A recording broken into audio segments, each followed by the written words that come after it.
जय श्री झूलेलाल। अॼु मां गंगा मैया जी नगरी हरिद्वार में हरिद्वार जी फेमस महेश जी दे आलू टिक्की खाइण लाइ आई आहियां और ख़ुशी जी हिकिड़ी ॻाल्हि आहे कि उहे असांजा सिंधी भाउर आहिनि। महेश जी पंहिंजी कार्ट खे हिते सन 1981 खां पिया लॻाइण अचनि। मुश्किल ही हरिद्वार जो कहिड़ो माण्हू हूंदो जिन्हनि महेश जी दिल वारी आलू जी टिक्की न खाधी हुजे। महेश जी पंहिंजी कार्ट रेलवे स्टेशन खां 100 मीटर परे चित्रा टोकी जे ॿाहिरि लॻाईंदा आहिनि। इहा कार्ट ॾींहं जो 2 बजे खां राति जो 10 बजे 11 बजे तक लॻंदी आहे। हिते असां बि अची करे पहिरीं गोलगप्पा टेस्ट कया जो कि 20 रुपया प्लेट हुआ। हुन खां पोइ असां पंहिंजे लाइ फेमस दिल वारी आलू जी टिक्की लॻाराई जंहिंजो सिंगल पीस जो 40 रुपया ऐं डबल पीस जो 50 रुपया चार्ज हो। हुननि टिक्कियुनि खे सोट चटनी ॾही छोला ऐं कई सीक्रेट मसालनि सां गॾु गार्निश कयो वियो। सही ॿुधायां त जॾहिं मां इनखे टेस्ट कयो त वाकई में ही नॉर्मल आलू टिक्कियुनि खां अलॻि हो। हिन वक़्तु हिते ओपनिंग टाइम ते ही भीड़ लॻी पई हुई, पर शाम जो हिते नंबर अचण में टाइम लॻी वेंदो आहे। मतिलबु भॻवान झूलेलाल जी भाई साहब जे मथां महिर आहे। असांखे हिकु ॻाल्हि अचंभित कयो, हिते कई माण्हू मिलिया जो 10, 20 न 30, 40 सालनि खां हिते पिया अचनि।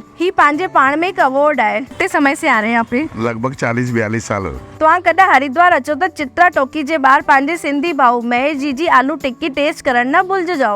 जय श्री झूलेलाल।